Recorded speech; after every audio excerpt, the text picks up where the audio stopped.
É muito comum que os críticos do anarcocapitalismo aleguem que o anarcocapitalismo nega a realidade.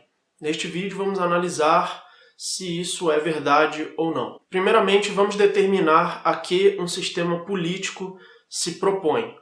Um sistema político nunca se propõe a causar pobreza e nem a causar injustiça e nem a causar o mal. Um sistema político sempre propõe, em teoria, o aumento da riqueza de uma sociedade, o aumento da justiça e também o aumento da moralidade de uma sociedade e nunca se propõe a destruir essas coisas. A diferença é que cada sistema político propõe meios diferentes para alcançar esses fins. E é claro que todos esses meios diferentes não podem, ao mesmo tempo, alcançar esses fins.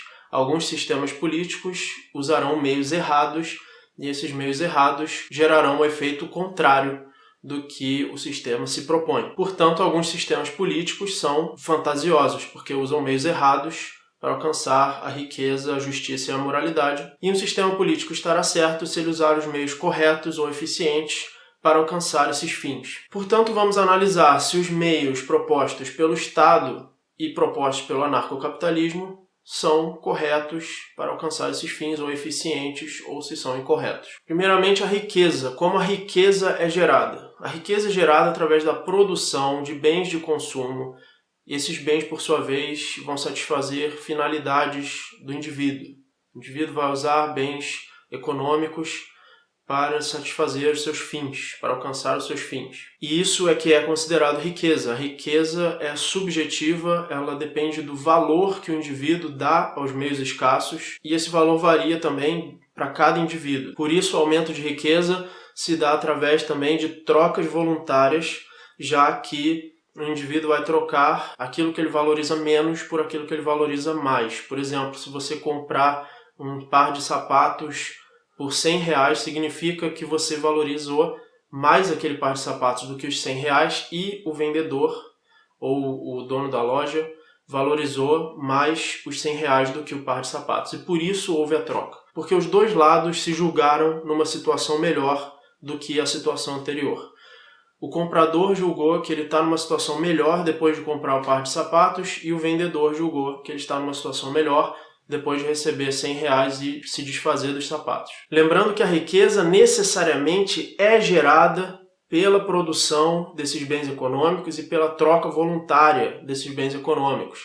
Isso não é uma mera teoria, isso é a realidade hoje e é a realidade de sempre, a realidade econômica que se aplica a qualquer civilização de qualquer época. Essa é a realidade baseada nas leis econômicas e que, por sua vez, são baseadas no axioma da ação, que diz que o ser humano age, ou seja, usa meios escassos para alcançar seus fins. Os anarcocapitalistas simplesmente querem que as trocas voluntárias aconteçam, gerando assim uma ordem natural onde todos buscam riqueza. E a única forma de enriquecer no livre mercado é gerando riqueza a outros. Afinal, essas pessoas só farão trocas voluntárias com você se eles acharem que eles estarão numa situação melhor ao fazer essas trocas voluntárias.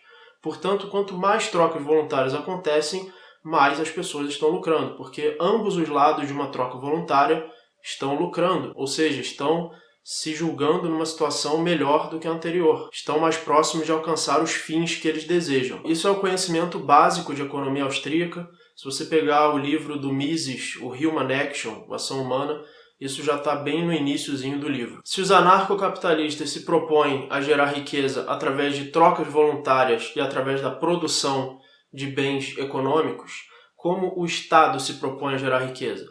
O Estado se propõe a gerar riqueza nada menos do que impedindo as trocas voluntárias. O Estado interfere em todo tipo de troca voluntária, cobrando uma taxa do lucro obtido nessa troca, privando assim as pessoas da sua riqueza, ao mesmo tempo que o Estado, por sua vez, não produz nada e não troca nada voluntariamente, ele apenas toma bens econômicos pela força e proíbe a produção de bens econômicos, proibindo a livre concorrência e criando monopólios de empresas chamadas as empresas estatais.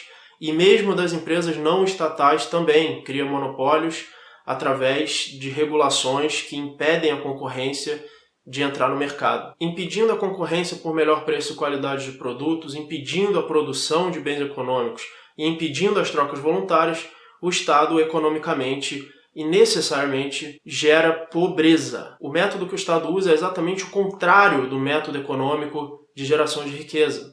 É um método que sempre, logicamente, vai gerar pobreza. E ainda pior, o Estado obriga todos a usarem uma moeda emitida por ele próprio, a qual ele pode imprimir indefinidamente, podendo assim adquirir quantos bens econômicos ele quiser, sem custo nenhum e sem produzir nada, diminuindo constantemente o valor da moeda. Por todas essas razões, concluímos que o método que o Estado usa para gerar riqueza, na verdade, é um método que gera pobreza. Logo, o anarcocapitalismo não quer mudar a realidade. A realidade já é hoje de que a riqueza é gerada pelo livre mercado, pela produção de bens econômicos, pelas trocas voluntárias.